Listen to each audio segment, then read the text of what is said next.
Hai semuanya, hari ini kita akan menjelaskan tentang mata kuliah Ilmu Ekonomi Mikro bab saling ketergantungan dan keuntungan-keuntungan dari perdagangan. Sikap saling ketergantungan dan keuntungan dari perdagangan dapat diartikan bahwa perdagangan dapat menguntungkan semua orang dalam masyarakat. Karena hal ini memungkinkan seseorang untuk berspesialisasi dalam aktivitas. Mengapa orang saling ketergantungan dalam menjalankan usaha?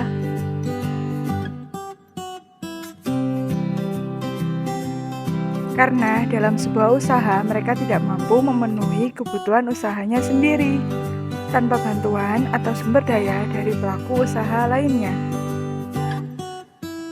Sikap saling ketergantungan terjadi dalam kehidupan bermasyarakat, berbangsa, dan bernegara. Salah satu contohnya adalah antar pelaku usaha. Pelaku usaha bisa diartikan sebagai orang atau kelompok usaha yang membuka kegiatan usaha di bidang ekonomi dan memiliki tujuan untuk mencari keuntungan atau laba. Kemungkinan produksi.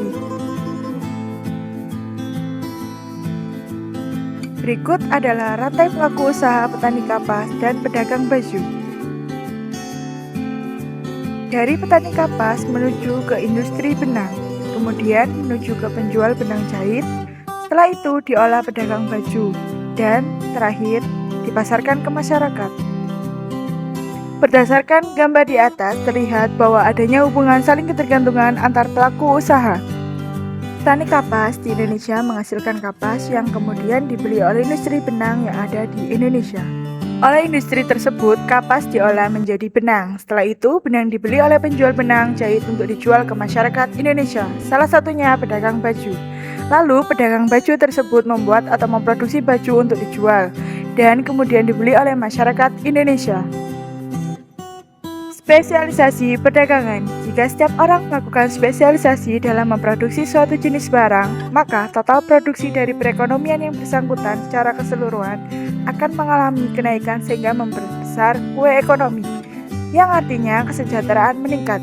Jika dua orang yang biaya peluangnya berlainan mau mengadakan pertukaran atau perdagangan, mereka akan memperoleh keuntungan dengan harga yang lebih murah daripada ia memproduksi sendiri barang tersebut. Prinsip keunggulan komparatif. Pedagang baju membutuhkan lebih sedikit waktu daripada petani kapas dalam memproduksi satu unit dari kedua barang itu. Sedangkan petani kapas membutuhkan lebih banyak waktu untuk memanen kapas. Dapat disimpulkan bahwa pedagang baju memiliki biaya yang lebih rendah dalam menghasilkan kapas apabila biaya diukur berdasarkan jumlah bahan baku. Dalam hal ini, jam kerja. Hal ini termasuk keuntungan absolut yang didapatkan oleh petani kapas. Jelaskan perbedaan keunggulan absolut dan keunggulan komparatif. Perbedaannya yaitu keunggulan absolut memproduksi barang dengan cara efektif dengan menghasilkan barang lebih banyak dan lebih baik.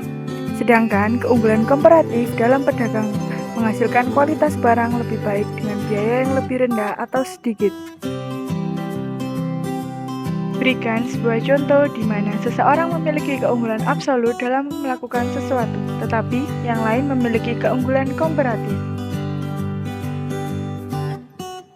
Dalam pertanyaan ini, kita memberikan contoh petani kapas di daerah Asam Bagus, Kediri, Jawa Timur dengan pedagang baju.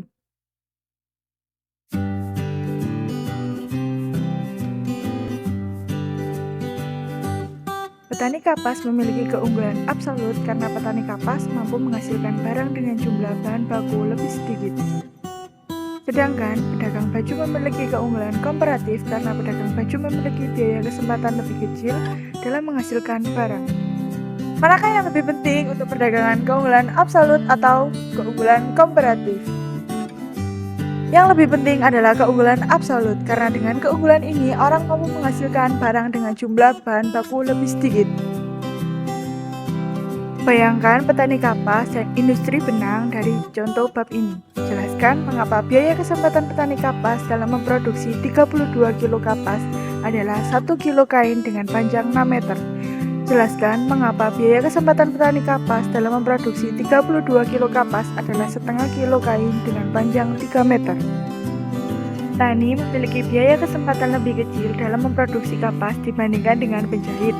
16 kilo kapas, biaya bagi petani hanya setengah kilo kain, sedangkan biaya bagi penjahit adalah 32 kilo kapas. Oleh karena itu, petani mempunyai keunggulan komparatif dalam memproduksi kapas, dengan penjahit memiliki keunggulan komparatif dalam memproduksi kain. Kesimpulan, keuntungan ini muncul karena setiap orang berkonsentrasi pada aktivitas yang membuatnya memiliki banyak kesempatan yang lebih rendah. Petani kapas lebih banyak menghabiskan waktunya untuk menanam kapas, sedangkan penjahit menghabiskan waktu lebih banyak untuk menghasilkan kain. Hasilnya, total produksi kapas dan total produksi kain keduanya meningkat.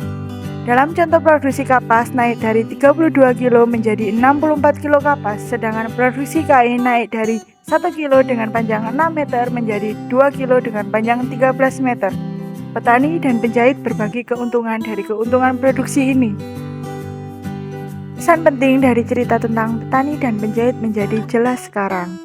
Berdagang dapat menguntungkan semua orang, khususnya kedua belah pihak yang bersangkutan, karena hal itu memungkinkan orang melakukan spesialisasi dalam memproduksi suatu jenis barang, sehingga aktivitas yang mereka lakukan membuat mereka memiliki keunggulan komparatif. Berikut adalah beberapa referensi yang kami gunakan.